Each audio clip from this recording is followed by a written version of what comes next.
Hello दोस्तों, आज हम आपके सामने यूजीसी नेट जेआरएफ जून 2023 के लिए इतिहास के पहला पाठ का क्वेश्चन लेकर आया हूं, जिसमें आज कुल 10 प्रश्न हैं। ये सभी 10 प्रश्न खास करके इसी तरीका से पूछे गए हैं। इसमें अगर देखा जाए तो 1 नंबर प्रश्न से हम शुरुआत कर रहे हैं। प्रश्न क्या कहता है, निम्नलिखित कथनों पर विचार कीजिए तथा असत्य कथन का चयन करें। कह रहा है कि निम्नलिखित कथनों पर विचार कीजिए और असत्य कथन का चयन कीजिए।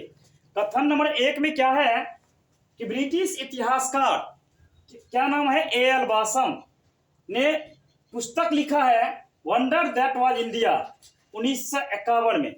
मतलब स्पष्ट करके लिखा हुआ ब्रिटिश इतिहासकार है AL. Vaasam, wonder that was India 1951 में लिखा है, जिसमें प्राचीन भारतीय संस्कृति और सभ्यता के विभिन्न पक्षों का सुव्यवस्थित सर्वेक्षण किया है।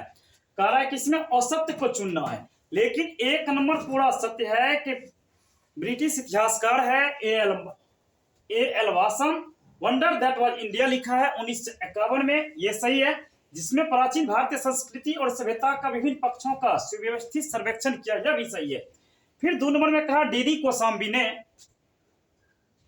N introduction to the study of Indian history 1957 में लिखी है। कह रहा है डी.डी. कोसाम्बी ने an introduction to the study of Indian history 1957 में लिखी। कोसाम्बी भारत में मार्क्सवादी इतिहासकार के विचारधारा के अग्रदूत माने जाते हैं। एकदम सही है, कोसाम्बी भारत में मार्क्सवादी इतिहास की विचारधारा के अग्रदूत माने जाते हैं। इन्होंने ही सर्वप्रथम अपनी पुस्तक में जनजातियों और वर्गों की प्रक्रियाओं की दृष्टि से सामाजिक और आर्थिक विकास की अवस्थाओं का सर्वेक्षण किया। कह रहा है कि इसमें से असत्य कथन चुनना है, लेकिन कहा केवल एक में। हम तो स्पष्ट किए हैं कि एक गलत, एक सही है, केवल दो भी सही है। एक और दो दोनों सही है, लेकिन कहा ना तो एक और ना ही दो। मतलब इसका मतलब है कि इसमें असत्य कहा था, ना एक असत्य है ना दो है। इसका आंसर डी हो जाएगा। फिर क्वेश्चन दूसरा है कि निम्नलिखित कथनों पर विचार करें। और कथन क्या है, सिक्के के अध्ययन को न्यूमिस्मेटिक्स कहते हैं। एकदम ये भी सही है।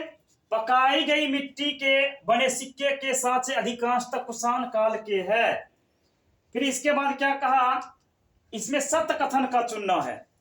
सत्य कथन को चुन लेना है। तो सत्य कथन चुनने के लिए है तो 2 नंबर है, पकाई गई मिट्टी के बने सिक्के के साँचे अधिकांशतः कुषाण काल के है, ये भी सही है। तीसरा है, हिंद यवन शासकों, पंचाल के मित्र शासकों और मालवा तथा योधेया आदि गणराज्यों का पूरा इतिहास उनके सिक्कों के आधार पर ही लिखा गया है। सत्य कथन का को चुनना है। तो 1 भी सही है, 2 भी सही है, 3 भी सही है। इस तरह से इसका आंसर क्या हो जाएगा, सी हो जाएगा। 1, 2, 3 मतलब क्या कहा, सिक्कों के अध्ययन को न्यूमिस्मेटिक्स कहते हैं, सही है। पकाई गई मिट्टी के बने सिक्के और साँचे अधिकांशतः कुषाण काल के हैं, ये भी सही है। फिर हिंद यवन शासकों, पंचाल के मित्र शासकों और मालवा तथा योधेया आदि गणराज्य का पूरा इतिहास उनके सिक्कों के आधार पर ही लिखा गया। इस हिसाब से तीनों सही है। कहा था प्रश्न में सत्य कथन का चयन करें, इसलिए 1, 2, 3 सही है, सी आंसर हो गया। फिर अगला प्रश्न है, निम्नलिखित में से कौन सा ग्रंथ भारतीय व्यापारियों द्वारा कटाह द्वीप की कठिन समुद्री यात्रा का वर्णन करता है? कौन सा ग्रंथ है जो भारतीय व्यापारी द्वारा कटाह द्वीप की कठिन समुद्री यात्रा का वर्णन करता है? अब इसमें क्या लिखा है, Periplus of the इरिथियन C, samurai इच्छा का गलत है, लेकिन इसमें से मिलिपिंदो यह भी नहीं है, लेकिन बाबेरो जातक है जो कि कटाह द्वीप का कठिन समुद्री यात्रा का वर्णन किया था। फिर इसके बाद अगला प्रश्न है कि निम्नलिखित में से मनु स्मृति का टीकाकार कौन था? निम्नलिखित में से मनु स्मृति का टीकाकार कौन था? तो मनु स्मृति का टीकाकार मेघातिथि है, क्योंकि इसमें और सब पढ़ने से क्या फायदा। फिर अगला है, निम्नलिखित में से कौन सा वेदांत ज्योतिष लेखक के रूप में विख्यात है? एक ही लाइन का क्वेश्चन है, इसमें भी ज्यादा समय लेने से फायदा नहीं है। ऑप्शन था आर्यभट्ट, ब्रह्मगुप्त, लागध, लाटदेव। लागध है जो कि वेदांत साहित्य, वेदांत ज्योतिष लेखक में विख्यात था। फिर इसके बाद संगम ग्रंथ है तोलकाप्पियम, किस विषय पर आधारित था? संगम ग्रंथ तोलकाप्पियम जो है व्याकरण से संबंधित था, व्याकरण विषय पर था कि संगम ग्रंथ तोलकाप्पियम किस विषय पर आधारित था? व्याकरण से। फिर अगला क्वेश्चन है निम्नलिखित कथनों में से प्रमुखता किस एक में यज्ञ वेदियों का निर्माण किया गया है? निम्नलिखित कथनों में से किस एक में यज्ञ वेदियों का वर्णन किया गया? यज्ञ वेदी का वर्णन क्या है? ब्रह्मा सूत्र में किया गया है, धर्म सूत्र में किया गया है, गृह सूत्र में किया गया है कि शुल्ब सूत्र में किया गया? तो इसमें अगर देखा जाए शुल्ब सूत्र में क्या किया गया है? यज्ञ वेदियों का वर्णन। फिर आगे है अगला प्रश्न, गुप्त अभिलेखों में सोने के सिक्के, गुप्त अभिलेखों में सोने के सिक्कों के लिए प्रयुक्त दिनार शब्द निम्नलिखित में से किससे निकलता है? मतलब कहा गुप्त अभिलेख में सोने के सिक्के के लिए प्रयुक्त दिनार शब्द निम्नलिखित में से किससे निकलता है? तो इसमें संस्कृत दिया है ऑप्शन में, ग्रीक दिया है, चीनी और लैटिन।